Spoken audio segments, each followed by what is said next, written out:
Okay, kung isa kang magsasaka, siguradong pamilyar na pamilyar ka sa sakit ng ulong to, ang golden kuhol. Sila yung salarin sa likod ng mga nasisirang bagong tanim na palay. Well, sa pagtalakay natin ito, bubusiin natin ang kanilang mga kahinaan at kung paano ba talaga sila epektibong masusugpo. 'Di ba? Minsan mapapamot ka na lang sa ulo. Kakatapos mo lang maglinis tapos pagdating ng patubig, boom! Nandyan na naman sila parang mga kabuting bigla na lang sumusulpot. Bakit kaya ganun? Kasi mayroon silang lihim. Isang survival tactic na alamin natin ngayon. So para matalo natin sila, ito ang ating battle plan. Simple lang. Una, kailangan nating kilalanin ang kalaban. Pangalawa, pag-aaralan natin ang life cycle nila. Pangatlo, ilalantad natin yung sikreto nila sa pag-survive. At syempre, pang-apat, pag-uusapan natin ang mga pinaka-epektibong armas para sa pagkontrol. Handa na ba kayo? Tara! Sabi nga nila, di ba, know your enemy. Bago tayo sumabak sa gyera, kailangan muna nating intindihin kung sino ba tong kalaban natin. Ano bang itsura nila, anong mga katangian nila, lalo na sa stage na pinakamadali silang atakihin. Nakakakita na ba kayo niyan? Yung mga kumpul-kumpul na kulay bright pink? Ito yun. Ang perfect description. Parang pinag-ipon-ipon na bubblegum na idinikit sa mga tangkay. Kapag nakita nyo yan, alerto na. Yan ang unang hudyat na may paparating na problema. Okay, ngayon, silipin naman natin yung kanilang playbook. Sa pakintindi natin sa life cycle o siklo ng buhay nila, doon natin malalaman kung kailan ba yung best time para umatake. Timing is everything, ika nga. Grabe, ang bilis ng proseso nila. Mula sa pagiging itlog, 7 araw lang pwedeng mapisa na yan. Tapos, sa loob lang ng 1.5 hanggang 3 buwan, adult na agad sila, ready na ring mangitlog. Itong mabilis na cycle na to, ang dahilan kung bakit biglaan na lang sumasabog yung dami nila sa palayan. Ngayon, isipin nyo to. Yung isang kumpol lang ng itlog na kulay pink, pwedeng maglaman ng hanggang 1,000 kuhol. 1,000? Sa isang kumpol pa lang yan ha. At hindi lang naman isang beses sila nangingitlog. Kaya imagine mo na lang kung gaano kabilis dumami ang problema. So, focus tayo dito sa mga itlog. Ang galing ng diskarte nila, no? Sa ibabaw ng tubig sila nangingitlog para hindi malunod. Kaya madali nating silang makita. At tandaan, peak season nila ay Abril hanggang Oktubre. Bawat isang babaeng kuhol, kayang gumawa ng 3 hanggang 4 na kumpol kada buwan. Kaya sa mga buwan na to, dapat doble bantay talaga. At itong juvenile stage, ito yung pinaka-critical. Sila yung mga bagong pisa, maliliit pa, halos transparent, pero huwag kang magkakamali. Sila yung pinakamalakas kumain at pinakamapanira sa mga batang palay natin. Kaya sila talaga yung number 1 target natin. Kailangan maunahan natin sila bago pa sila makagawa ng matinding pinsala. At syempre, andyan yung mga adults. Sila na yung malalaki, ang trabaho lang nila sa buhay, kumain at magparami. Sila yung mga walking or should I say crawling egg-laying machines.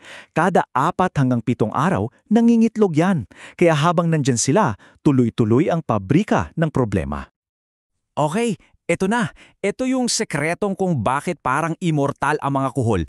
Ito yung kanilang secret weapon, ang pambihirang kakayahan nilang magtago at maghintay ng tamang pagkakataon para umatake ulit. 6 na buwan. 6 na buwan silang kayang maghintay sa ilalim ng tuyong lupa. Akala natin kapag tag-araw at tuyo ang bukid, patay na sila lahat. Hindi pala. Nagiging dormant lang sila. Parang natutulog lang, nag-iipon ng lakas at nag-aabang lang ng ulan o patubig para gumising at umatake ulit. Yan ang malupit nilang sikreto. So paano nila ginagawa yon? Simple lang. Binabaon nila yung sarili nila sa putek. Tapos, isinasara nila yung shell nila gamit yung parang takip. Ang tawag dyan, operculum. Para silang may sariling pinto, para hindi sila matuyo sa loob. At pag naramdaman na nilang basa na ulit yung lupa, ayun na, gisingan na. Party time na ulit para sa kanila. Okay, game na. Alam na natin kung paano sila dumami. Alam na natin ang sikreto nila. Ngayon, oras na para sa ating counter-attack. Ito na yung mga armas at taktika na pwede nating gamitin para tapusin na ang problema sa Golden Kuhol. Unang-una, yung pinaka-basic pero napaka-epektibo, manu-manong pag-alis. Unang linya ng depensa natin to. Importante, laging mag-gloves ha, para protektado ang kamay. Gamit ang patpat o kahit ano, kayo rin lang yung mga kumpul ng itlog. Durugin ng maigi at itapon. Simple, pero ang laking bawas niyan sa problema. Pero dito one time big time ha.